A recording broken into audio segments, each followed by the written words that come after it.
Antibiotic use is a necessary evil occasionally that you just need to bite the bullet on and do, right? I think it's very safe to say that antibiotics have saved tens of millions of lives, if not more.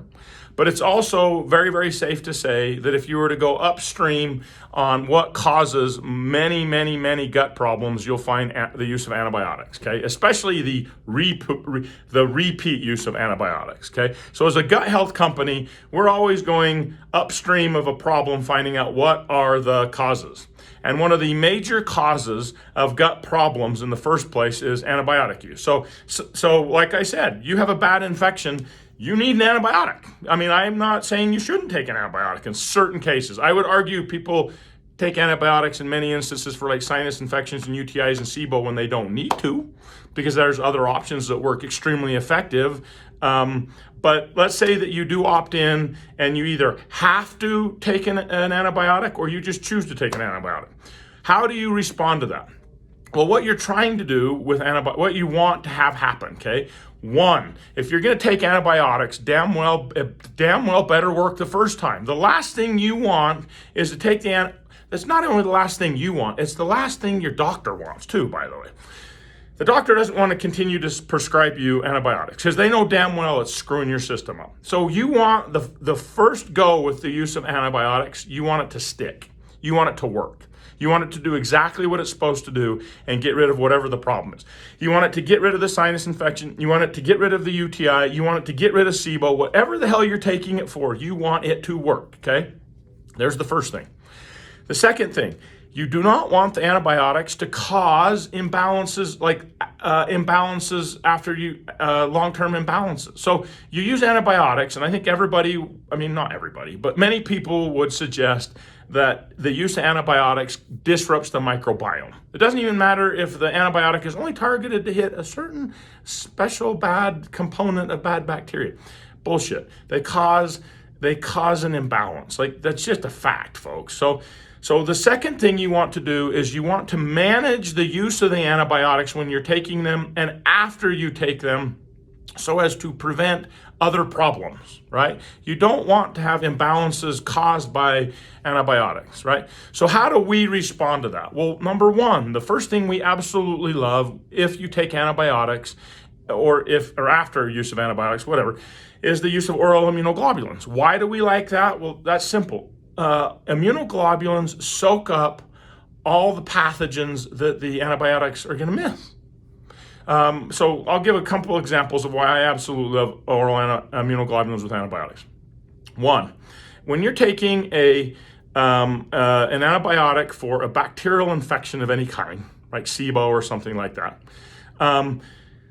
you're going to then in turn have potential future issues with candida. So when you disrupt bacteria over here with an antibiotic, it allows for fungal issues to thrive over here. Oral immunoglobulins are going to soak up this. They're going to soak up the candida, the mycotoxins, the mold. So when you're disrupting the bacteria over here and killing bacteria over here with antibiotics, the oral immunoglobulins are going to soak up the candida and the mold and the mycotoxins to help prevent them from thriving when your system's vulnerable, because this is all being mucked up, okay? Number two, antibiotics, when they kill bacterial pathogens, they release other toxins like LPS, like lipopolysaccharides. Oral immunoglobulins soak up those toxins. They soak up LPS. So an oral immunoglobulin is going to go in and soak up all the shit that is released when a bad bacteria is killed. And if you have imbalances in your system, you most likely have leaky gut. And if all of a sudden you kill off a whole bunch of pathogens and you release all that LPS and it permeates through your gut lining into the rest of your body, that's not good. That's not good. That's an inflammation causer for sure. So the oral immunoglobulins are going to bind that LPS. So that's super helpful. Third, oral immunoglobulins are going to soak up the bacteria types, the bad bacteria that the antibiotics miss. That's what they do. Oral immunoglobulins soak up pathogens that are bad, that you don't want in your system, okay? So those are the three reasons you absolutely want to take oral immunoglobulins with antibiotics if you use them or afterwards, okay? The next thing, how do you prevent? So the next thing that we're going to suggest is, or I'm going to suggest is, you're going to want to take probiotics that have been shown to make the use of antibiotics even better. Okay, so I'll give an example. So Bacillus subtilis with specific antibiotics for UTIs shows a significantly better outcome than the antibiotics alone. So there are certain specific probiotics that, when used with antibiotics, give you a better outcome on the use of those antibiotics. Espellardi, which is a specific strain, does that with SIBO.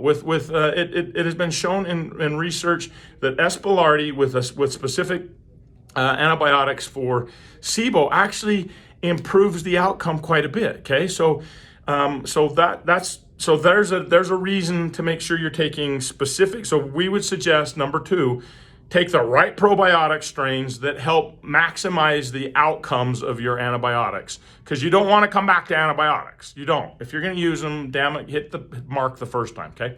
Number 3, use probiotic strains that have been shown in clinical research to prevent antibiotic-caused imbalances, right?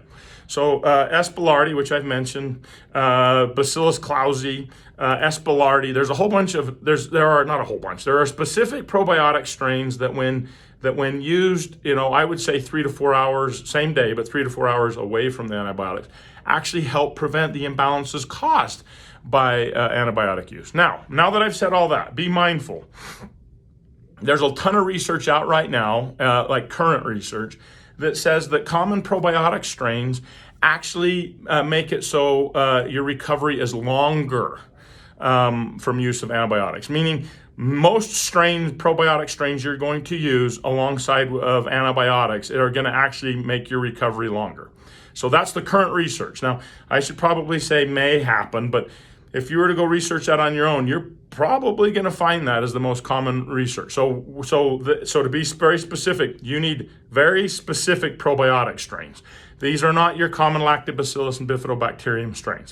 That's not what I'm proposing here, okay? Because if you go do the research on your own, you're going to go, he was full of shit. Probiotics are really bad to take with antibiotics. I am agreeing with you. That's why I'm saying there are only specific probiotic strains that actually pair really well with antibiotics. The next thing, this is super important. If you are working if you're using products to help with how antibiotics work, and to help improve and to help prevent problems from antibiotics, if you do that, the next step in the process is to build your microbiome back up after the use of antibiotics, so that you don't have problems in the future. So one of the best ways to prevent future problems of the gut, future imbalances, is to build your gut so damn strong that pathogens just aren't welcome. So here's a fact. When your gut is healthy, it is not a hospitable environment for pathogens. It's just not. They don't thrive there. They don't do well there. They don't want to reside there, okay? So there's a part 1 of helping with antibiotic use, which is to make antibiotic use better, and to make it so that you don't cause major imbalances. And then there's the second part, which is to build your microbiome up so strong afterwards that you don't have problems, so the pathogens aren't welcome. So it's a 2-part thing, okay? If you would like our response to how to address your gut when you are taking antibiotics or after you take antibiotics, please DM us #rehab. We would love to help you with that. We're very good at it. Hope this helps.